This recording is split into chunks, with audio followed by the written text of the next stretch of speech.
সকলেই আমার প্রীতি ও শুভেচ্ছা নেবেন। আশা করি ভালো আছেন।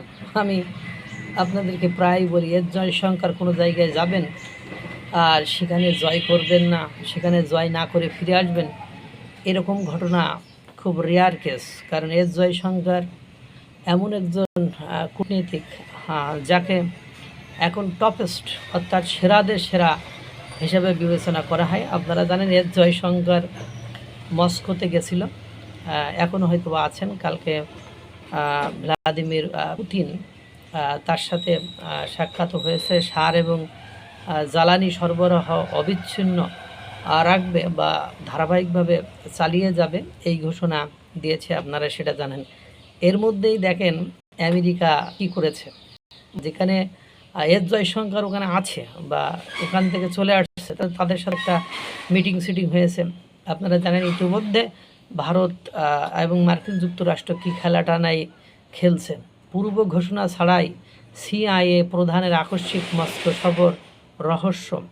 পূর্ব ঘোষণা ছাড়াই আলোচনায় অংশ নিতে মার্কিন গোয়েন্দা সংস্থা সেন্ট্রাল ইন্টেলিজেন্স এজেন্সি সিআইএ প্রধান জন র্যাডক্লিফ মস্কো সফর করেছেন।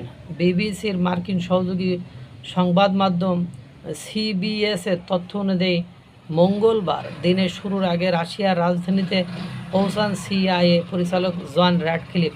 তবে এই সফরের উদ্দেশ্য কী কিংবা তিনি কার সঙ্গে বৈঠক করতে গেছেন সে বিষয়ে ওয়াশিংটন বা মস্কো কোনো পক্ষই আনুষ্ঠানিকভাবে কিছু নিশ্চিত করেননি। যুক্তরাষ্ট্র ও রাশিয়ার শীর্ষ কর্মকর্তাদের মধ্যে এমন সরাসরি বৈঠক বিরল ঘটনা। ফ্লাইট ট্র্যাকিংয়ের তথ্য অনুযায়ী যুক্তরাষ্ট্রের একটি বড় সামরিক বিমান লাটভিয়া হয়ে রাশিয়ায় যায় এবং পরে মঙ্গলবারই মস্কো ত্যাগ করে। এ বিষয়ে মন্তব্যের জন্য BBC news, CIA, White House ও পেন্টাগনের সঙ্গে যোগাযোগ করেছে। সামাজিক যোগাযোগ মাধ্যমে প্রকাশিত ভিডিওতে দেখা গেছে একটি C-17 পরিবহন বিমান মস্কোর ভনুকোভো আন্তর্জাতিক বিমানবন্দরে অবতরণের প্রস্তুতি নিচ্ছে। ফ্লাইট রাডার 24-এর তথ্য অনুযায়ী বিমানটি গ্রিনিচ মান সময় 5:50 রিগা বিমানবন্দর থেকে ছেড়ে যায় এবং আনুমানিক 7:04 রাশিয়ার রাজধানীতে অবতরণ করেন। এরপরে গ্রিনিচ মান সময় 16টার কিছু আগে উড়োজাহাজটি মস্কো ত্যাগ করেন। সামাজিক যোগাযোগ মাধ্যমে ছড়িয়ে পড়া অন্যান্য ভিডিওতে মস্কোর ভেতর দিয়ে একটি কূটনৈতিক গাড়ি ভোর যেতে দেখা গেছে বলে দাবি করা হয়েছে। সিআইএ পরিচালক হিসেবে এটি রাশিয়ার র্যাডক্লিফের প্রথম সফর বলে ধারণা করা হচ্ছে, যদিও মস্কোর গোয়েন্দা কর্মকর্তাদের সঙ্গে তিনি আগে থেকেই যোগাযোগ রক্ষা করে চলেছিলেন। ইউক্রেনকে সহায়তা আর অভিযোগ 1 বছরেরও বেশি সময় রাশিয়ার কারাবন্দী থাকা রুশ মার্কিন নাগরিক সেনিয়া কারেলিনার মুক্তির আলোচনায় র্যাডক্লিফ গুরুত্বপূর্ণ ভূমিকা পালন করেছিলেন।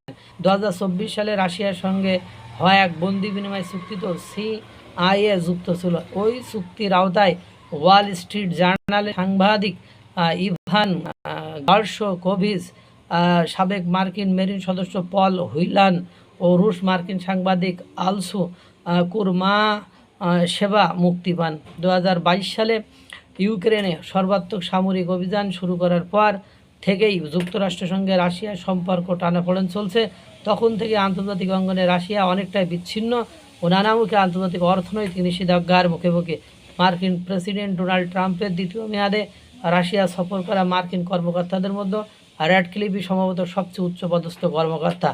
গত বছর আলাস্কায় এক শীর্ষ সম্মেলনে রাশিয়ার প্রেসিডেন্ট ভ্লাদিমির পুতিনের সঙ্গে বৈঠক করেছিলেন ট্রাম্প। তবে সেই আলোচনা থেকে কোনো উল্লেখযোগ্য অগ্রগতি আসেনি। পরে ইউক্রেন ও রাশিয়ার মধ্যে যুক্তরাষ্ট্র নেতৃত্বাধীন শান্তি প্রক্রিয়া স্থবির হয়ে পড়ে।